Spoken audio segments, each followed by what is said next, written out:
So, I mean, looking at the sheerly abysmal turnout that comes from these Democratic primaries, we realize like 780,000 people live in my district in New York City.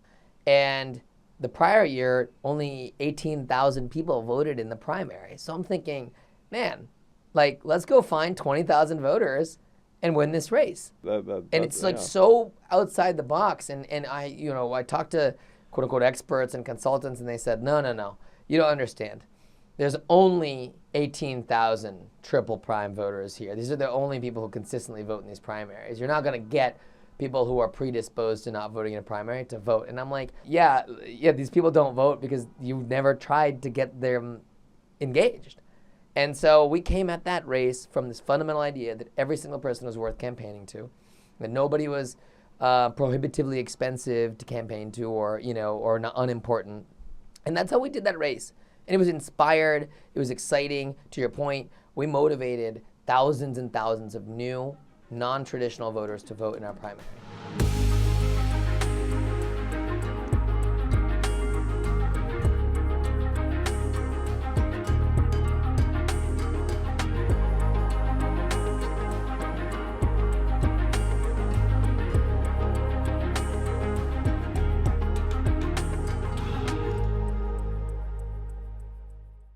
This week on Forward, New York congressional candidate, business school professor, small business owner operator, Suraj Patel joins us. Suraj, welcome. Thank you very much for having me, Andrew.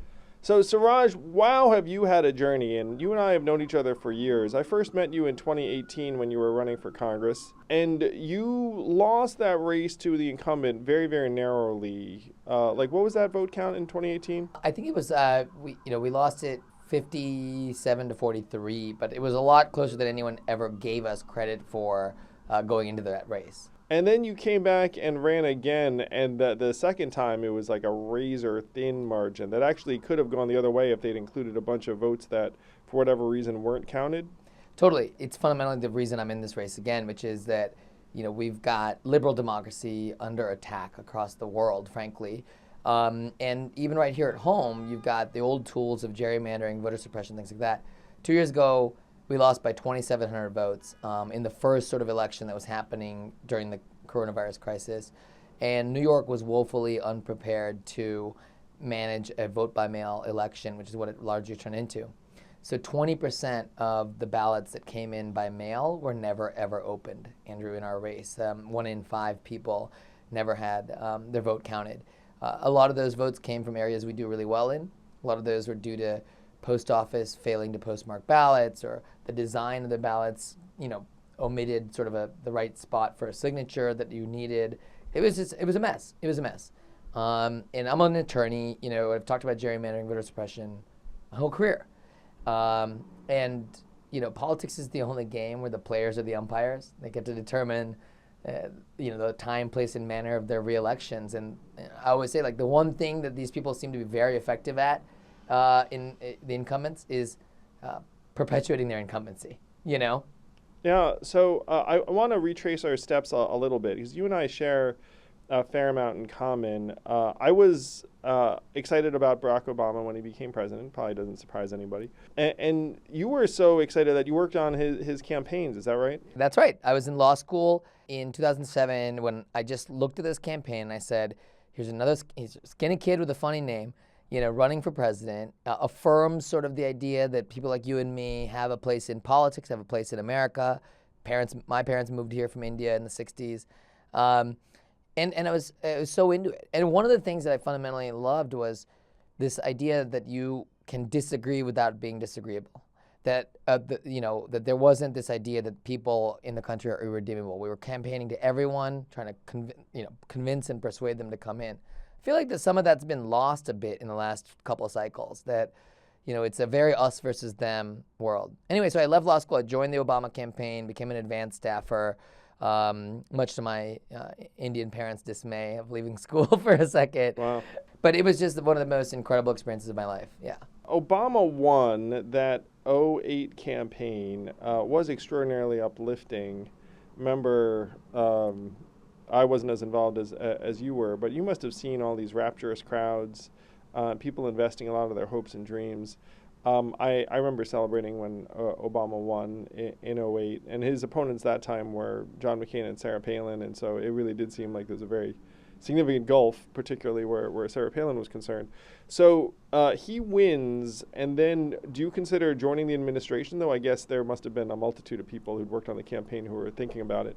Totally. And I also, wanted to come back and finish law school.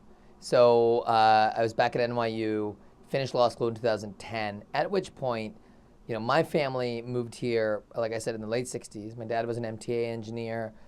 We ran a little bodega. I remember, sort of working with my family, sweeping that bodega floor. Growing up, then we started a small business, lived in a motel that we had purchased as a family, and did the laundry and the housekeeping and filling the vending machines, and grew up working our family business. And 2010 rolled around, and we had the financial crisis hit and really upended everything that we had spent a lifetime building together.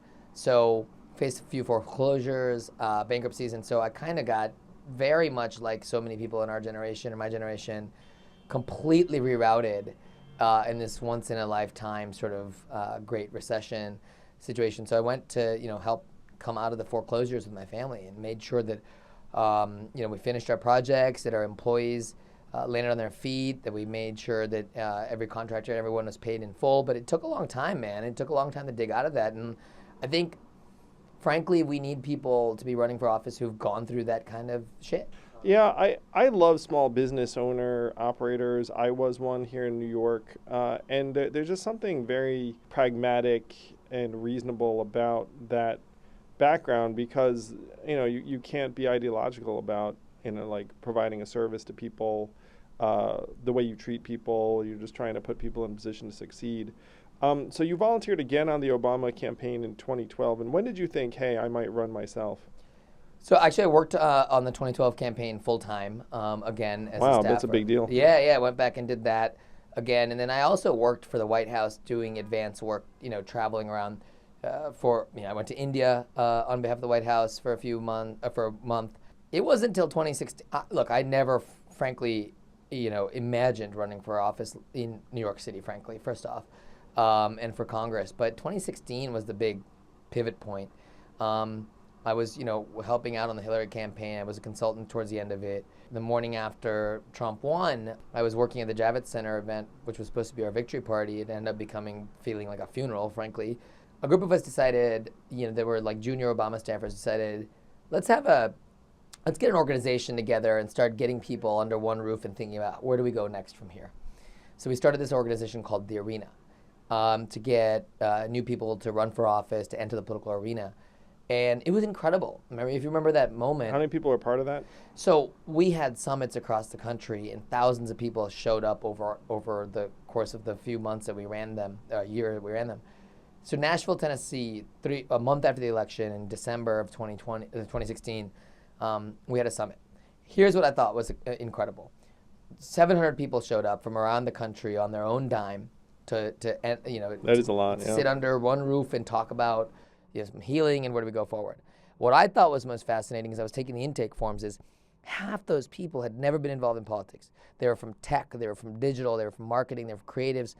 And we said, look, man, we've got lapped by Republicans in terms of how we communicate to people in the digital sphere and all that. And so we started helping new candidates run for office, people like Lauren Underwood, people like Andy Kim, people who normally the Democratic Party would just look over and say, oh, Andy Kim, you're in southern New Jersey, it's a white area, we're going to find some former county supervisor and run him. And Andy Kim is like, we said, look, let's envelop this guy with cutting edge, support and technology and sort of break through and start campaigning to all people, not just people we determine are predisposed to voting. So we did that, and I realized my own home here in New York City has been represented by a person who's been in office now for 30 years, so out of touch. And, frankly, in my district, which is the eastern half of Manhattan, a little bit of Greenpoint, Williamsburg, and a little bit of northern or western Queens, it leads in almost every facet of American life: media, entertainment, technology, research and development, medicine. And in Congress, it's had sort of a backbencher for a long time who isn't pushing forth on envelope of ideas and things like that. And so I said, look, someone should challenge these people. Competition brings out the best in all of us. I fundamentally believe it. Yeah, it's very unusual to challenge an incumbent and actually have a shot. That's highly unusual. I mean, the re-election rate for incumbents is something like 94%. Yeah. So that was a very brash move. And despite your being associated with Democratic politics generally, it seems like you are cast as very much an interloper outsider. Is that fair to say? Yeah, incredibly disingenuous sort of branding of someone who has spent their entire life working on Democratic campaigns and causes. I consider myself, an Obama Democrat, a liberal Democrat. This idea that, like, if you have the temerity to challenge an incumbent, that you're not playing for the team, that's absurd. I was thinking, look, we can't possibly be telling people across the country from our coastal, from New York and California that, hey, Ohio voter, you're voting against your self-interest. Like, nobody wants to hear that, first off. You sound like a condescending jerk. Secondly, you got to walk the walk. If your own Congress people haven't, within New York, safe seats have delivered anything for decades, and you have fundamental issues with the way that they've campaigned and who they campaign to and who they're accountable to, you have an obligation to also, keep these people honest and run against them. And that's what I did. In 2016, 6.8% of people voted in the primary. And you're like, if you wonder why our representatives are so sort of like narrow and they only campaign to one small group.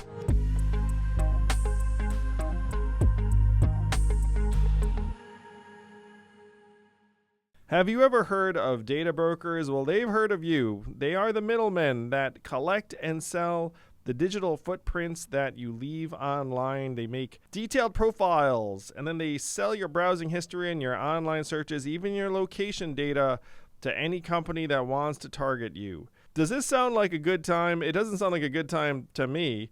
And one way to protect yourself is to do what I do and use ExpressVPN. It's one of the easiest ways to get your own data under your control. When you're connected to ExpressVPN, your IP address is hidden. High-end corporations use this for their people.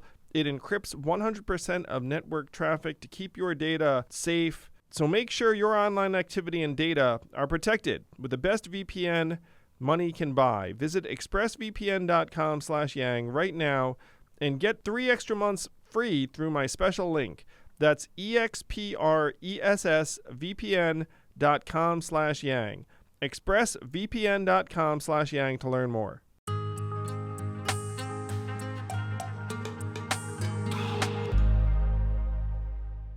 One of the reasons why I'm excited to talk to you is the experience you've had running against what I'm going to characterize as something of a Democratic machine. And people would look at you and again being like, well, isn't he also a Democrat? Yeah. And like the machine is real. It's real. Just this week, fast forwarding to now, the art of drawing lines is gerrymandering. And most people think about gerrymandering from a partisan perspective. Yeah, so a little bit of background here. A New York court threw out the redistricting lines that were drawn by New York Democrats, and this judge was appointed by Democrats. New York is essentially a one-party state, and so this really was kind of surprising to a lot of people because it's like, hey, even this judge thought that this process was problematic, where they drew the lines, they didn't consult with anyone, they just said, hey, here are the lines. And so as we're having this conversation, no one knows what the lines are going to be. Like the judge said, look, like you have to do it again. And so now they're taking another shot at it, but there's a chance that the dates shift. They're like, no, we have to get these primaries done in June. But for someone like you, you're not even sure what your lines are. Is that right? That's correct. So they punted our election to August 23rd. We do know so they did move it back. Yeah, my election now will be August 23rd instead of June 29th. So that's one thing, which it gives us more time to make our case, which is great on the one hand. On the other hand, I don't know what the lines are going to be. But I had a law professor who always said, like, call me old-fashioned, but I think voters should choose their politicians and not the other way around. Excising surgically, populations that you don't think you can get to support you, isn't good for democracy. In November, we learned that my opponent, Representative Maloney, according to the New York Times, angled to shed thousands of young and Latino voters out of her district. So when I ran 2 years ago, almost every precinct that I won, curiously, was surgically excised out of the district this year. Now that map has been tossed. We'll see what the court-appointed master draws. But the map that they replaced it with was one that you didn't have to infer. It didn't take much to infer what had happened. But the Times also reported it, so there's obviously source behind it. But it took communities like the Upper West Side and Chelsea and West Village and ripped them into half in order to protect the incumbent. And most people think about gerrymandering from the standpoint of partisanship. Party versus party, yeah. The most invidious types of gerrymandering for decades has been incumbency protection. That a bunch of Democrats and Republicans get in a room together and they say, hey, here's my 7 people I want to save. The Republicans are like, here's my 5 people I want to save. And we draw districts that are like just in more and more, quote unquote, safe. It's the people's house. The House of Representatives is supposed to move with the moods. Right now, only 30 or so out of 435 seats are like actually competitive. Yeah, it's 90% non-competitive. It's insane. That's an incredibly bad thing for democracy. And we wonder why these people then are out of touch and why they're, in many cases, so terrified more of primaries than they are of the general election that they move to their respective corners. Well, clearly, in this district, it's going to be non-competitive in the general. To the extent that there's any uncertainty, it's in the primary. But what makes you so interesting is that, again, incumbents have a 94% success rate. It's very, very hard to successfully primary an incumbent. And the fact that you have come this close to beating an incumbent is really, really like somewhat singular. And the fact that you're back for a third time's the charm run, I commend you for, because as someone who's been a candidate a couple times, I mean, it takes a lot out of you, especially in your case where you come this close to winning and then you fall short, you must have very, very high levels of stamina, resilience, et cetera, et cetera. So hats off to you on that, Suraj. Yeah, thank you. To your point, by the way, that I think I come at this from the standpoint of, you're right. I've been in hospitality. I've been in business. You have to work with people you disagree with. You don't have the luxury of sort of retreating to your corner. I am more convicted in my race now than ever before that looking at what's happening in the country, looking at our failure as a to both to communicate what we've accomplished, but also deliver on some of the promises. We really need some massive generational change in politics. It's less ideological and more about new perspective, fresh ideas, championing innovation, championing private sector growth and development. A lot of stuff that seems to have been like left behind in terms of governance, and if you think about it, we're going to have a pretty, all signs point to a difficult midterm year for the Democratic Party. Yep. And every time there's a wipeout, 1994, 2010, every time there's a wipeout, it's the people that are like in these battleground seats, like the Andy Kims or the Lauren Underwoods of the world, who will be 30 to 40 years old that are in office. They're going to get wiped out. The people who survive are the Carolyn Maloneys of the world who've been in office for 30 years in safe seats. And you've got this increasingly, a strange divide in our governance where you've got people who think, everything's fine. I'll just wait for the next cycle to be in the majority again. I think we've got to rebuild from the rubble that's going to come something a lot less, a lot more ideas-driven and effective and delivery-driven and innovative than what we see right now, Yeah, so a couple of things. I endorsed a congressional candidate who won in Michigan in 2020, and she said to me that someone like her will never rise to power in the party because she's in a swing district and she won't be around long enough.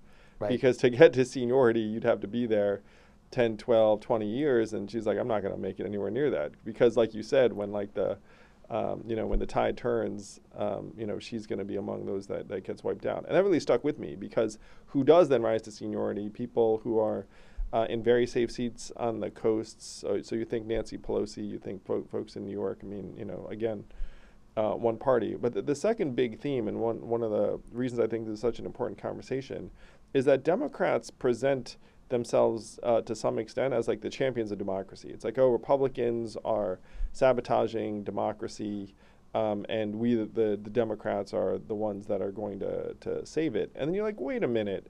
So like then why, like really it's not about Democrats versus Republicans. It's like incumbents versus anyone who wants to come in. And that's one of the things that I think you just described when you talk about the parties coming together, including and drawing these lines. Yeah, look, I mean, I think that there is a fundamental distinction in that, Republicans use voter suppression tactics in a very sort of race-based, age-based way across large swaths of the country. Agree. And that's like not a comparable. And this is one of the things that Democrats will argue is like, look, we're not the same as them. And I agree with that. That's right. But then when you press, you're like, wait a minute, like, it's not like you guys are necessarily pro-democracy when it comes to the way the lines are drawn, the way the primaries are set up. I mean, New York has very, very closed primaries that lead to legislators being chosen by, what did you say, 6.8%? 6.8%, yeah. I mean, we increased our millennial turnout by 800% that first race, and no one expected us to do it. It went from 2% to about 16%. So, and for people who are watching this, I remember working with 20-something-year-olds who were very, very inspired by Suraj's campaign. It's one reason why you and I met. Young people being like, hey, Suraj Patel, the future, young, dynamic, energetic, diverse, like all this stuff, like where they saw the future in you. And I thought, like, wow, like that would be really cool to have this 30-something-year-old representing and shaking it up a little bit, challenging the incumbent. It's your point. Like, this is the reason that this is such an important race. I think that people should think about, care about from across the country is that you are talking about a safe Democratic district. It is one I believe we have an obligation to enter, to use as a place to help change the conversation, to help introduce new and innovative policy ideas that might garner support from people in both parties. It's an 78% college-educated district, making it so far from the statistical mean in the country. So people who know, 35% of the country has a college degree, so 78% is probably a few standard deviations to the right of everything. Yeah. It's the most educated district in America, and this is where you have the ability to talk about your kitchen table issues. In many cases, are about the structure of our democracy. It is about climate change. It is about a moonshot in science and research and development and innovation, unleashing the private sector to help tackle climate change and pandemics, things like that. Those are the issues that only a few districts in America can you really make that your pitch and argument. This is one that you can, and we have an obligation from districts like this then to behave in such a manner, to push the policy envelope forward, which is why I think it's so important.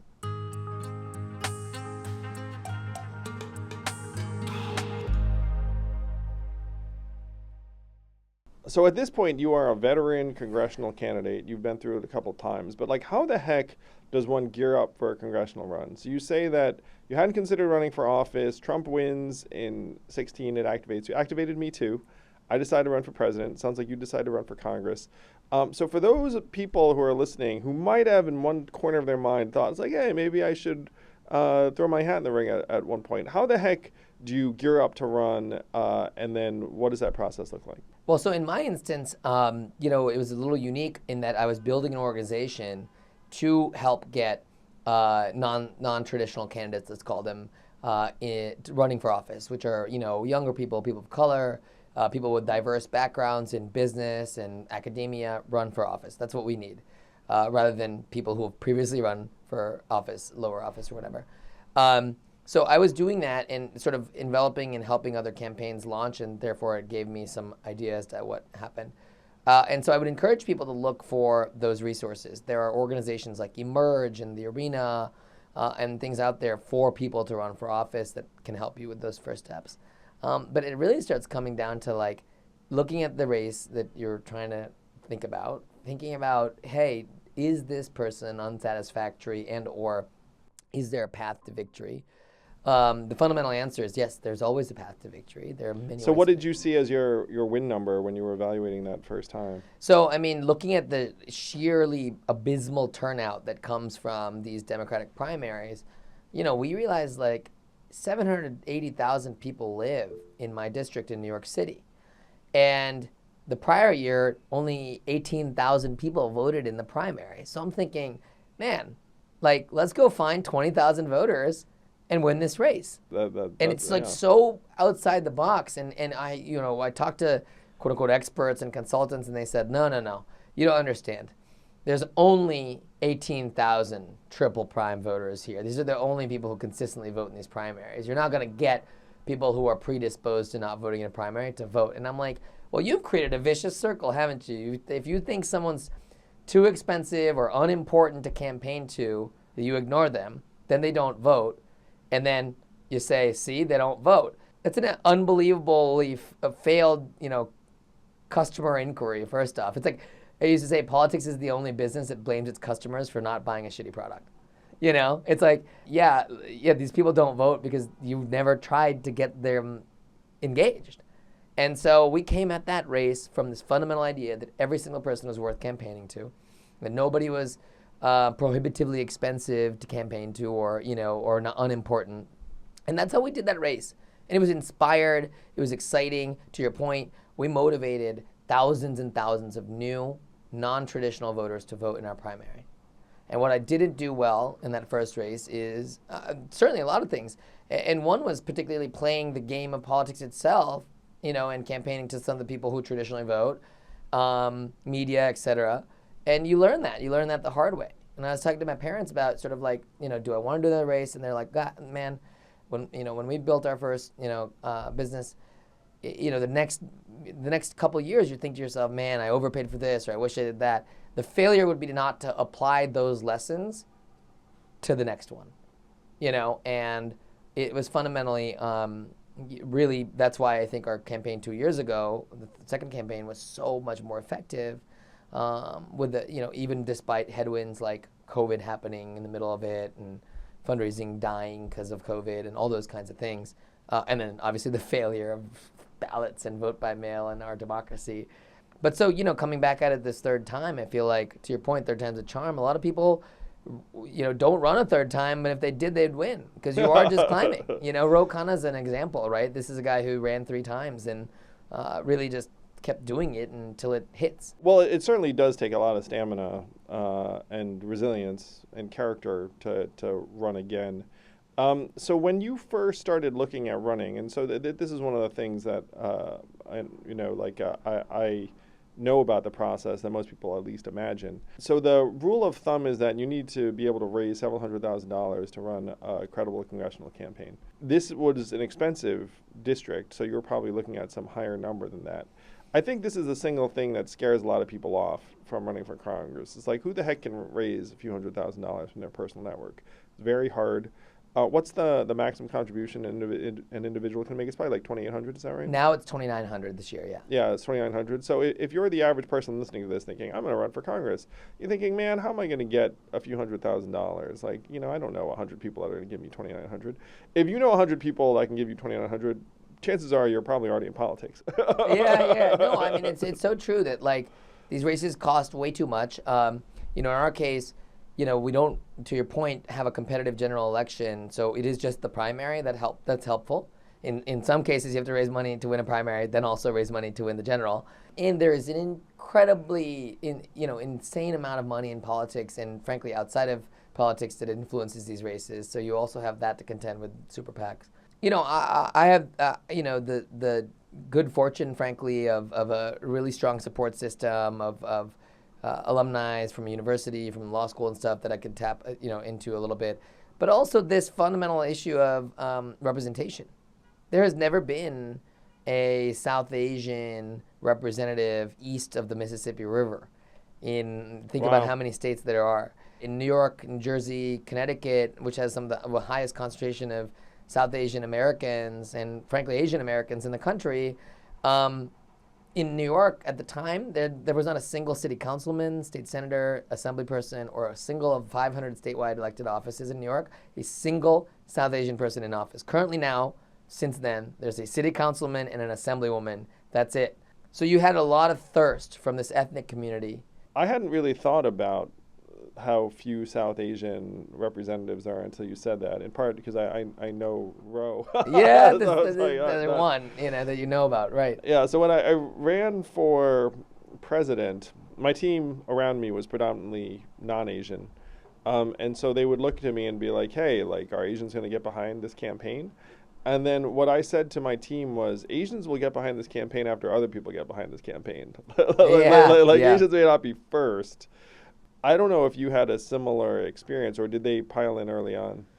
Similar experience from the standpoint of definitely had some early support, but then we had to show Yeah. momentum and growth for this to not just be a lark, and certainly I'm finding now, more and more support from the standpoint of you came within 2,700 votes of unseating an incumbent in a very, what was thought of from the outside as an impossible sort of quixotic quest. Now I'm like, see, I told you, if we'd done this from the get-go and had the resources to truly compete, I mean, I was still outspent by Maloney 2.5 to 1, and still only lost by 2,700 votes. If I had anywhere near parity this cycle, we would crush it, and we plan to just continue growing right now.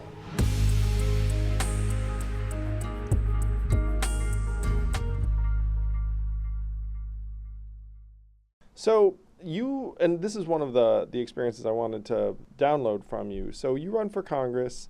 Again, you're this charismatic 34-year-old South Asian, son of immigrants, etc. And so you might have thought that there'd be a certain group of people that would be excited about you. I mean, young people were excited about you. I know like a lot of people who are excited about you still. But it did not seem like the press was excited about you. And this is something that, I went through my version of this. And then you're a little bit like, what's going on? There's like this caricature that gets painted. Totally. I mean, look, this is one of the challenges just being Asian American in America. There is no home team yet for you. The press in New York, frankly, it's an insular place to be running for office. And that class is a very difficult part of this. I mean, let's start with the caricature of just this like young, random person. Like I'm 38 years old now. Almost any industry in America that would put me in this sort of middle management, middle age level. So you should think about, in the 1950s even, the Congress people on average were in their late 30s, 40s, and early 50s at latest. That it was a young person's game, that it is actually, one of the first things you run for. And then as you get to Senate or whatever, it gets older and older. The shift has happened in the last 50 years to where we're so drilled and accustomed to thinking, Congressman, 70, And this isn't about age. When I say generational change, it's about time in Washington. It's about being in touch with the economy. Like when I said liberal democracy is under attack with misinformation, with cyber warfare, with platforms that govern sort of with algorithms our public sphere, and people look at them, even if you and I know Twitter is not real life, and it's not, reporters seem to continue to believe Twitter is real life. And if you're going to be running, the country and saying we've got to protect liberal democracy from these attacks, you've got to at least understand those platforms. You've got to have been around in the economy and in the private sector and places like that at some point in your life. Well, I think this is one reason why you and I bonded is that, so I ran for president when I was approximately, let's say 43 years old, 44 Right. years old. And so I thought to myself, it's like, hey, this will be interesting. I'll be like the young, ethnic, upstart candidate. And I thought that there would be like a certain appeal to that, which there was to humans, other people.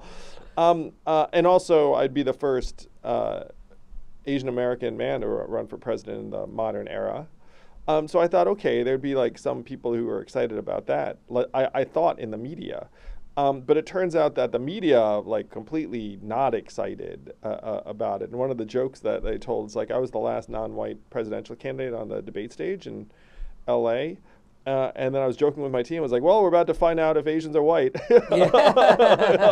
And you did. And I was like, we're not. But Yeah. but there was still like this complete muteness about the fact that it's like Yang's like last candidate of color, and like what does this mean?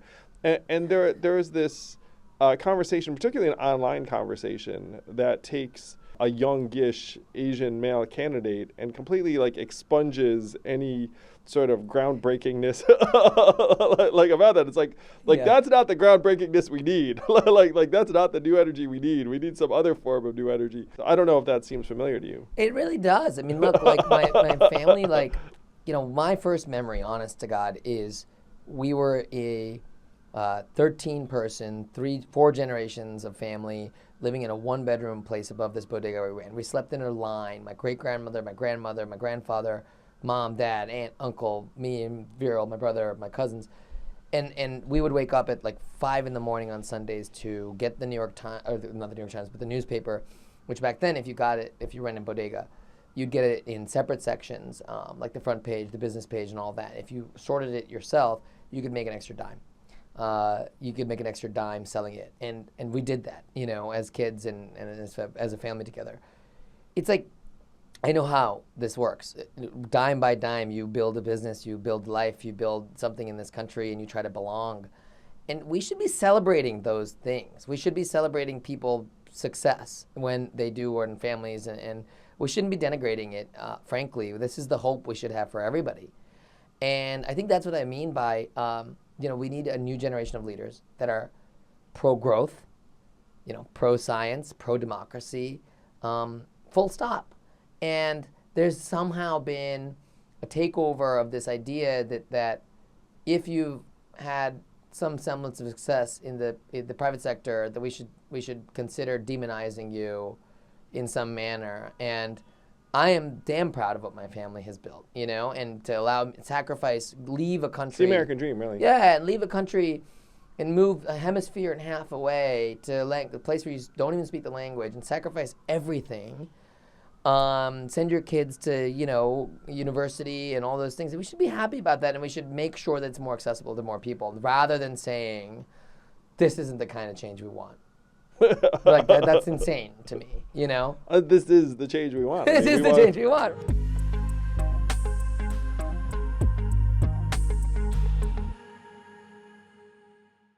So how many new voters did you get in that first race? Because whenever anyone makes a plan around getting new voters, like any consultant just runs the other direction. It's like, that will never work. And that's what every consultant told us, which is why we said, fine, we'll do it without consultants and do it the right way.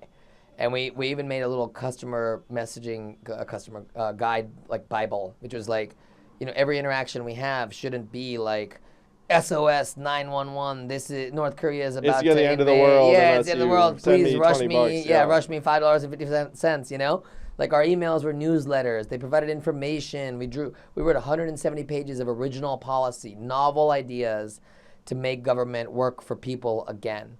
It's one thing to just be like, campaigning on things like Medicare for all, which if it didn't get a vote, and I'm supportive of universal health care and Medicare for all, but like if you're not gonna, if you didn't get a single vote in this Congress when we had the House, the Senate, and the presidency, then you're being disingenuous if you're campaigning on it, knowing full well that the delivery of it is probably long away.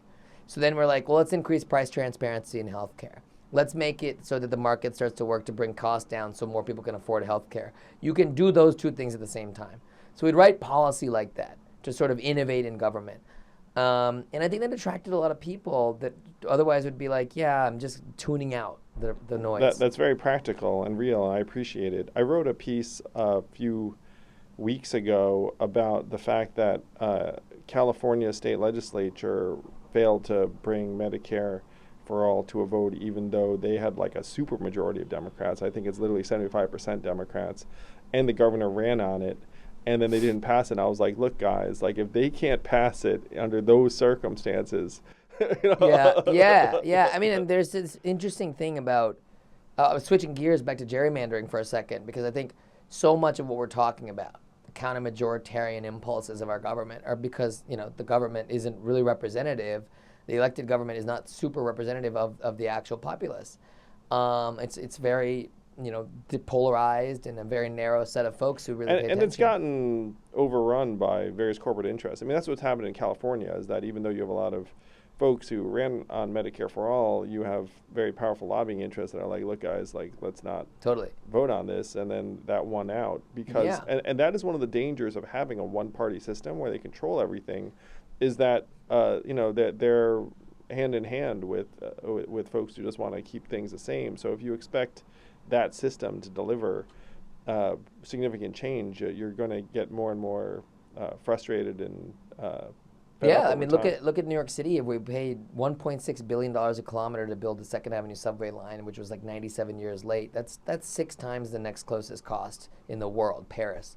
And Paris has stronger labor and environmental regs than New York does. So the fundamental question of accountability of where your tax dollars are going, if we're going to be good stewards of them, if there's no strong opposition of any kind ever, then those sort of things start to suffer, and competition again brings out the best in us. And if we don't really have competition from the other party, which is fine, then we should have competition from within this party, within the context of New York, for example, by challenging incumbents and questioning where the money is going and what's happening. I always joke, like, I think at some level, I think 51% is like the sort of the highest tax bracket that a New Yorker could be in and pay, which is like Sweden level, but you're not seeing Sweden level services out No, there you're if you not. walk around. You're So like, definitely not. and that's not, I'm not saying that, New Yorkers are liberal, I am, where everyone's happy to pay their fair share and more, but you have to also be good stewards of people's money. I think you are. You're similar to me on this, where a lot of the political conversations have revolved around how much money you're going to put into this, how much money you're going to put into that. And the real conversation we have to have is, are the resources that are being dedicated to it actually delivering in a way that people are like, okay, like that's money well spent? And that's completely missing from the convo.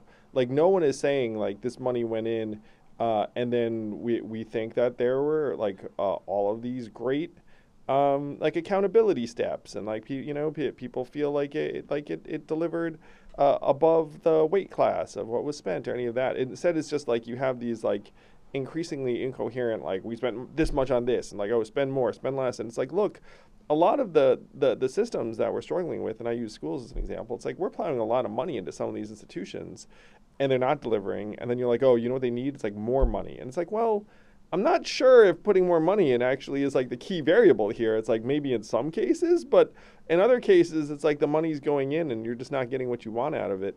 And so the goal, I think, for this next generation of government ought to be us trying to see to it that what government does is actually delivering at a higher level. Yeah, like evidence-based policymaking. Evidence-based it's not sexy, policymaking. but it is like it's the gold standard across the world now, and outcomes-based, monitoring. Like, these are all things that, we should be thinking about when we're talking about what these are. I mean, New York has the highest level of homelessness since the Great Depression, and you can't open the newspaper on every other day without seeing that some some semblance of corruption has occurred with a provider, a shelter that never actually provided services. That, like, if you're not fixing that problem, you can shovel money into it. Yep. We need both.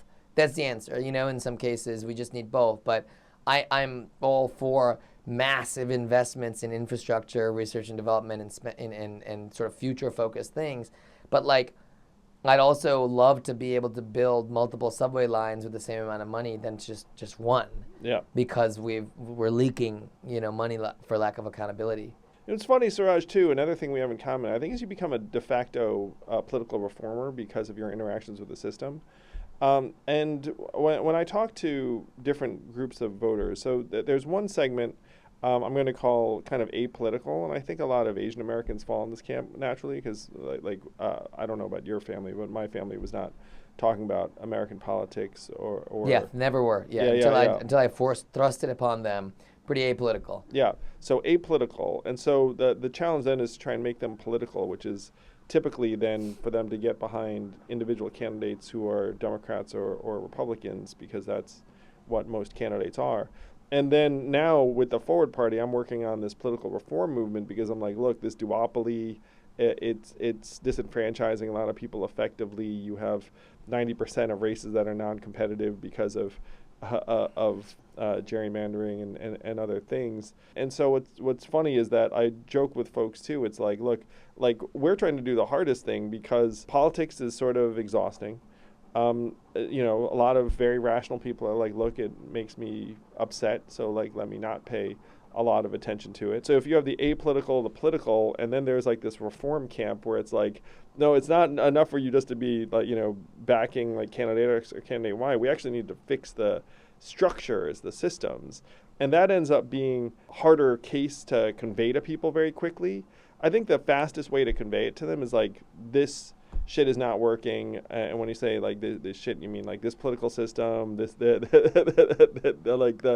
entrenched interests, the two-party system, whatever you want to call it. So I'm just sharing with you one of the experiences that I've had now that I'm essentially like full-time reformer.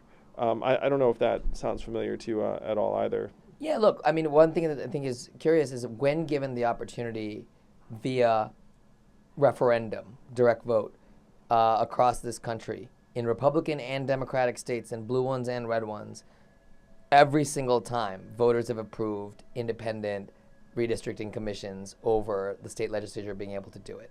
So there are things in which you can see that wide swaths of voters from all parties want independent commissions, so that we're not looking at these like safe, out of touch districts. 75% of Americans want to overturn Citizens United, right? As an example, 74% of Americans want term limits for members of Congress. I'm sure 75% of Americans want independent like redistricting commissions. Oh, totally. Because it's like having someone with a team jersey on, like, be the referee. It makes no sense. It's like get me a referee that's not from one of these teams, please. Which, by the way, could very well be a role for the Forward Party. It's like, look, let's just make us your secretaries of state, because at least then, like, we don't have a horse in the fight. And look, this is about we should welcome this. We should welcome the accountability. We as potential office holders, Democrats and Republicans, should welcome the accountability. It'll make us better. It'll increase trust in our institutions and our government again. Again, we are truly under attack right now in terms of liberal democracy, in terms of thought and accountability and speech and all those things. And we've got to find a way to course correct here so that we don't see wide swaths of Americans completely detached from or tired of the political process. That's how authoritarianism holds. So your race now, you're back. You don't know what the lines are. Just another day in New York politics, you're gearing up for this primary that's going to be the entire race, really, because whoever wins that primary wins. Yeah, I don't even think there's a Republican candidate signed up to be on the ballot. Yeah. So you win it. Yeah. Yes. How can people help? Well, look, I mean, fundamentally, so there's three fundamental ways to help us, and we'd love to have it, which is time, money, and networks. Those are the three things I always say. We're knocking on doors, we're making phone calls throughout the summer. It's going to be an August 23rd primary, so please hit us up on the website. We're looking for volunteers at all times. Obviously, we're a 100% human-powered campaign. We take no corporate PAC money. I teach business ethics at NYU. I believe fundamentally that you shouldn't take money from the very same corporations you regulate. So, this is a grassroots-built thing. Anyone who can contribute, please do on a website. And then networks. This is New York City, but also these are races of national implications. If you're looking for candidates that are pro-growth, pro-democracy, pro-science, I'm your guy. And I want to sort of turn the page on the failed politics of now. So if you're looking for people with experience outside that want to solve actual problems, who want to reach across the aisle, frankly, to solve problems, that's what I'm into. So we'd love to do events, fundraisers, whatever we can, anywhere in the country, because these are national races with those implications. Yeah, I mean, needing to work across the aisle is going to become all the more important in the days to come. What's your website, Suraj? It's www.surajpatel.nyc. That's SurajPatel.nyc. Well, I can say, and people can sense this, I would love to see you in Congress, man. It would make me very happy and proud that someone like you can still rise up, defeat an incumbent, represent us in Congress, and do great work. So go get them. Yeah, thank you so much, Andrew. I really appreciate it.